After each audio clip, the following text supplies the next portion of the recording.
What's up, everybody? My name is Jeremy Jones and I'm back with another video. Today we're talking to Air Jordan 3, Teyana Taylor, Concrete Rose. So stay tuned.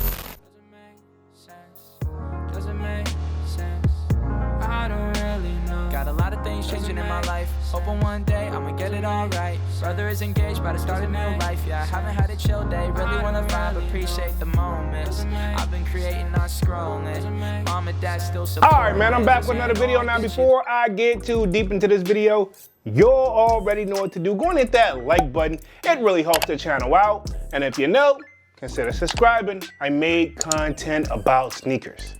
Alright, so let's dive into today's video. Just like I said in the intro, man, we're talking to Air Jordan 3, Teyana Taylor, Concrete Rose.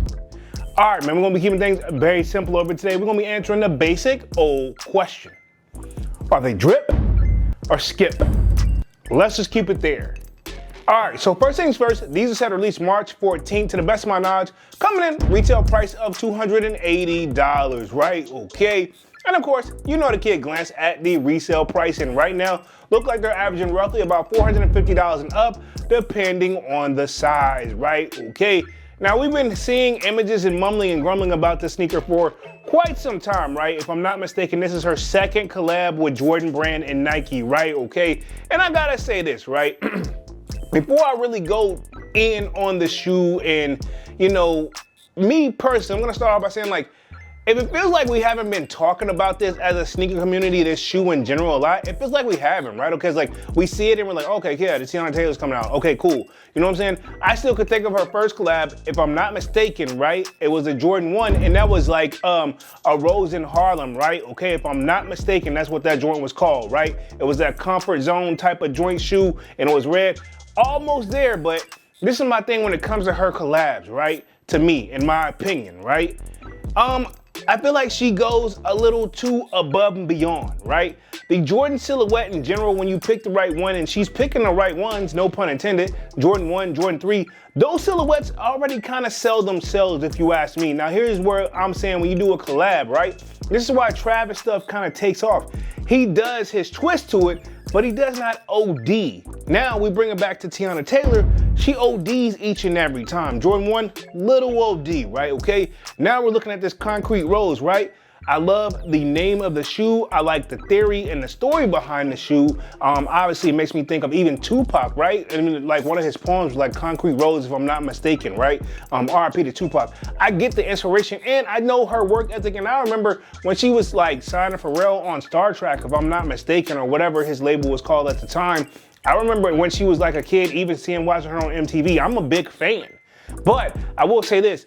Maybe sometimes when it comes to the sneaker world, I'm gonna say the problem is us as a sneakerhead, right? Okay, whenever we're used to the simplicity and somebody gives us all in, and then now we're like, I don't know, man, this is a little too much. Like, I get it, you actually got the concrete, you got the actual vines of, like, you know, obviously a concrete rose growing over the shoe. I like it, but I feel like maybe did just a tad too much, you know what I'm saying? I don't even mind the color at all, but I mean, the 3 itself, we're used to seeing literally concrete already on the toe box and the heel already. That's, well, we call it cement, right? Okay, that could have easily been your concrete right there. So, I mean, the shoe was already kind of done in my opinion, but you know, I get it. She wants to put her own twist to it, but I feel like maybe she twisted a little too much in my opinion. And I'm not trying to critique and go hard, because I know probably designing a shoe and or doing a collab sneaker already from scratch is easier said than done. So I don't want to bash anything that she's done to the shoe, but overall, I do like the concept and the story behind it. However,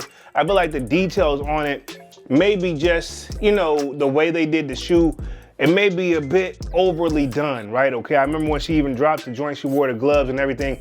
It kind of makes me think of that, what's the joint that did the Chanel Ebony, I believe, when she did a collab with Jordan Brand them a couple years ago. I don't think she's done one in a while. The artist that does that, hers was dope, but it kind of gives me that vibe too as well. So, I mean, you know what I'm saying? And I'm not saying that's where she got the idea from. Obviously, totally two different people, but I'm saying as far as like Chanel Ebony, hopefully I'm saying that correctly, she did a little too much. She kept it simple, but her stuff, you could tell, like, she definitely put an artsy twist to it. And to me, personally, it did sell, but I mean, at the same time, I mean, do we really talk about it really? Now, I know what you're saying on the resale market, man, these things are at $450, but, you know, when they finally drop, we'll see how it goes, because we've been seeing a lot of drops on the resale market that was up, then we drop, give it a couple weeks, and then yeah, you know what I'm saying, the sneaker market is not what it is today.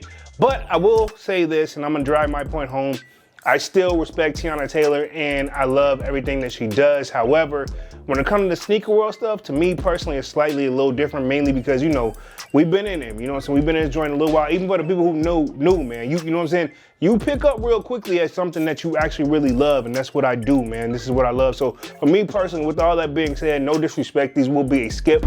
Not a bad shoe, but it's a little bit too much for me, right? Okay, so for the kid, these will be a skip, but I want to know what you guys think down in the comment section. And we'll be going after these on March 14th, retailing at $280. And of course, let me know if you think they're drip or skip. All right, man, I'm going to get up out of this thing and stop rambling, man. Y'all be sure to hit that like button. It really helps the channel out. And if you know, consider subscribing. I made content about sneakers. Again, my name is Jeremy Jones, and thank you for watching, and I'm out.